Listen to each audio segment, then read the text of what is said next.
मनुष्य परिस्थितियों का दास नहीं, उनका निर्माता, नियंत्रणकर्ता व स्वामी है।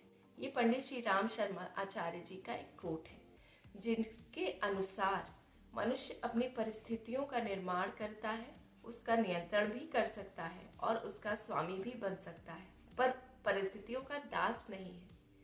परिस्थितियां मनुष्य को नहीं चलाती है, मनुष्य परिस्थितियों का निर्माण खुद करता है।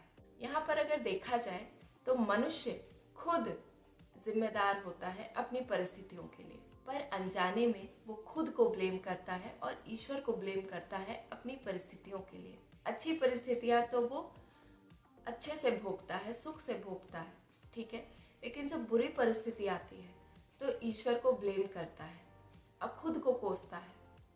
पर क्या ये करना सही है? नहीं। क्यों? क्योंकि वो इस बात से अनजान है कि उसने अपनी परिस्थितियों का निर्माण खुद किया है, खुद अपनी परिस्थितियों को वैसा बनाया है जैसा उसकी जिंदगी में सिचुएशन है, परिस्थिति है। पर वो अनजान किस बात से है? अपने सुख सुविधा के हिसाब से या अपने फायदे के लिए उस परिस्थिति को बुरे से अच्छे में। Welcome back to Naina Singh motivation. आप सबका बहुत बहुत स्वागत है।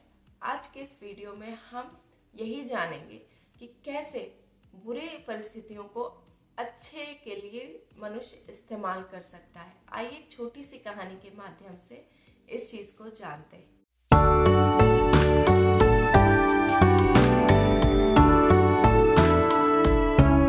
एक पहाड़ी इलाका था।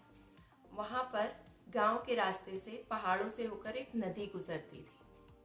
उस नदी में काफी छोटे मोटे पत्थर बह जाते थे, लेकिन कुछ पत्थर ऐसे थे जो बीच में आकर अटक जाते थे।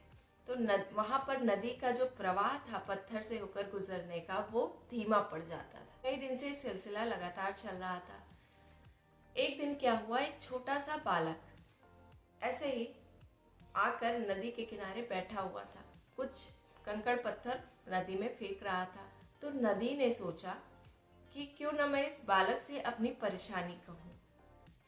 नदी ने उस बालक को बताया कि यहाँ पर जब मैं गुजरती हूँ तो मेरा प्रवाह कम हो जाता है और यहाँ पर मैं ठीक से बह नहीं पाती और पानी भी जमा हो जाता है, जिसके कारण मुझे तकलीफ होती है। मैं चाहती हूँ कि ये पत्थर यहाँ से हट जाए ताकि मैं अपनी धारा यहाँ पर तेज कर सकूँ।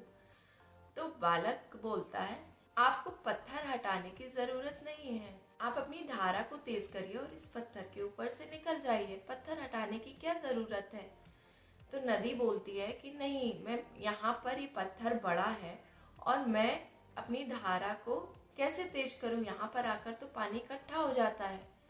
तो बालक बोलता है कि ये मात्र एक पत्थर है, आप बहती हुई नदी हो, बहती हुई नदी का पानी कभी नहीं रुकता। आप अपनी ताकत को पहचानो, क्योंकि जब पानी अपने प्रभाव पर आता है ना, तो वो अच्छे अच्छे गांव को, अच्छे अच्छे कस्बों को डुबा ले जाता है। ये तो मात्र एक पत्थर है। आप अपनी धारा के तेज पर, आप अपनी धारा के प्रवाह पर विश्वास तो रखो, उसे तेज करके तो देखो। आप में ये क्षमता है कि आप ये पत्थर भी बहा कर ले जा सकते हो। नदी को ये बात समझ में आई। उसे अपनी ताकत पर, अपने हुनर पर विश्वास हुआ।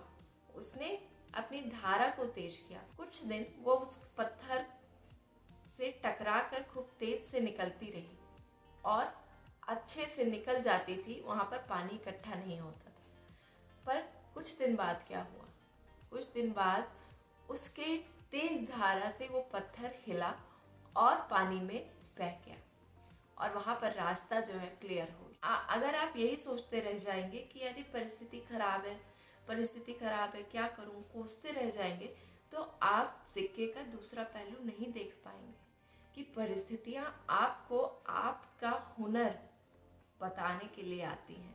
आपके अंदर छुपी हुई जो शक्ति है उसका आभास कराने आपको आती है। आपको ये बताने आती है कि अगर मैं कठिनाई हूँ, आपकी जिंदगी में आया हूँ, तो इस कठिनाई का निचोड़ आपके पास है, ये बताने आपको आती है। आप एक बस प्राणी मात्र नहीं है जो भोग रहे हो इस भोगों को इस संसार में, नहीं, आप बहुत कुछ कर सकते।